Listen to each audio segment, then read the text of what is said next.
Hello अस्सलाम वालेकुम। Subject work agreement में हमारे पास सबसे पहला रूल जो है वो है कि अगर हमारे सब्जेक्ट में एक से ज़्यादा वर्ड्स आ जाए, it means that when we have compound subjects and those words are joined by the conjunction and, तो वहाँ पर यानी उस सब्जेक्ट के बाद हमारे पास वर्ब आएगा वो हमेशा क्या होगा, प्लूरल होगा। Let's suppose Ali and Hasina are participating in the party. अभी हमारे पास ये सब्जेक्ट है, लेकिन सब्जेक्ट हमारे पास दो वर्ड्स है, अली एंड हसीना, और ये दो वर्ड्स आपस में कनेक्टेड है with the help of conjunction and. तो इस सूरत में आपके पास जो वर्ब आएगा वो हमेशा क्या होगा, प्लूरल। इस तरह दूसरा एग्जांपल है honesty and hard work lead to success. तो यहाँ पर भी हमारे पास इस सब्जेक्ट में हमारे पास दो वर्ड्स हैं, ऑनेस्टी एंड हार्ड वर्क, और यहाँ पर जो हमारे पास कनेक्ट रहे हैं वो क्या है, कंजंक्शन एंड। तो इसके बाद जो वर्ब हमारे पास है वो क्या है, यानी बेस फॉर्म है, दैट इज लीड। यहाँ पर कोई एस ई एस का एडिशन नहीं है, तो इसका मतलब है कि हमारे पास जो वर्ब है वो क्या है, प्लूरल है। इस तरह है you and I have topped the college. तो again we have two words you I and they are connected by the conjunction and. तो इसके बाद जो हमारे पास वर्ब आएगा वो क्या होगा, हैज नहीं होगा बल्कि हैव होगा, यानी प्लूरल वर्ब होगा। लेकिन इसमें एक्सेप्शंस हैं। एक्सेप्शंस इस तरह हैं कि आपके पास यानी वर्ड्स दो हो सकते हैं, जिस तरह ऊपर ये वाले हैं, लेकिन अगर यही दो वर्ड्स सेम पर्सन के लिए, सेम ऑब्जेक्ट के लिए या सेम सेंट्रलाइज्ड आइडिया के लिए इस्तेमाल हो जाए, तो उस सूरत में आप प्लूरल वर्ब इस्तेमाल नहीं कर सकते, बल्कि क्या इस्तेमाल करेंगे, सिंगुलर वर्ब। और एक्सेप्शंस ये हैं, देखें, my friend and mentor always guides me. तो यहाँ पर देखिए, यहाँ पर जो हमारे पास सब्जेक्ट है, सब्जेक्ट क्या है, सब्जेक्ट हमारे पास ये है, यानी माई फ्रेंड एंड मेंटर।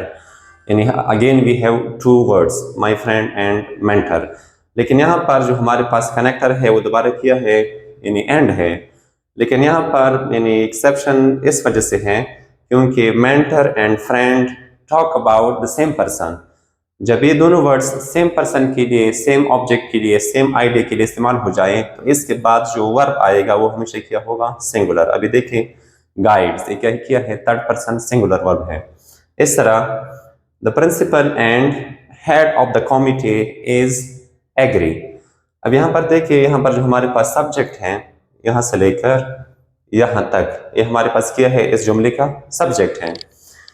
तो देखें, यानी here the principal and head of the committee is the same person. तो जब head of the committee and principal same person को रेफर करता है, तो इसके बाद जो वर्ब आएगा वो क्या होगा, हमेशा सिंगुलर। देखिए, इस क्या है, सिंगुलर। इस तरह हमारे पास है law and order needs to be maintained in the society.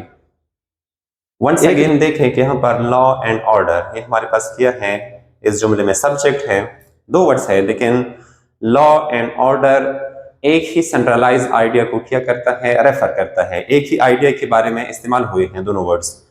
तो जब एक ही सेंट्रलाइज आइडिया को ये दोनों रेफर करते हैं, तो इसके बाद जो वर्ब आएगा वो हमेशा क्या होगा, थर्ड पर्सन सिंगुलर। अभी देखिए, बेस फॉर्म नहीं है बल्कि क्या है, यहाँ पर मैंने एस का एडिशन किया है, तो it is third person singular verb. अभी आपके जहन में क्वेश्चन रेस हो सकता है कि हमें पता किस तरह चलेगा कि यहाँ पर जो दो वर्ड्स इस्तेमाल हुए हैं, let's suppose friend and mentor, principal and head of the committee, ये एक पर्सन के बारे में किस तरह बात करते हैं, एक पर्सन को किस तरह रेफर करते हैं। इसका लॉजिक ये है कि देखें, यानी फ्रेंड एंड मेंटर, इससे पहले जो हमारे पास डिटर्मिनर यूज हुआ है वो क्या है, सेम डिटर्मिनर है।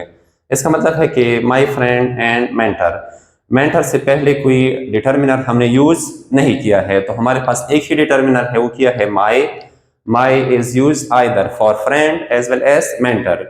जब दोनों वर्ड्स के लिए एक ही डिटर्मिनर इस्तेमाल हो जाए, इसका मतलब है कि both words refer to the same person. इस तरह हमारे पास है the principal and head of the committee. यहाँ पर देखिए, यानी principal and head of the committee, इसके लिए जो हमारे पास डिटर्मिनर यूज हुआ है, एक ही डिटर्मिनर है, वो किया है द। तो इस तरह यानी जब दो वर्ड्स के लिए सेम डिटर्मिनर यूज हो जाए, तो डायरेक्ट आपके जहन में ये बात आनी चाहिए कि here both words refer to the same person. तो इसके बाद जो आपके पास वर्ब आएगा वो हमेशा क्या होगा, इस तरह सिंगुलर होगा।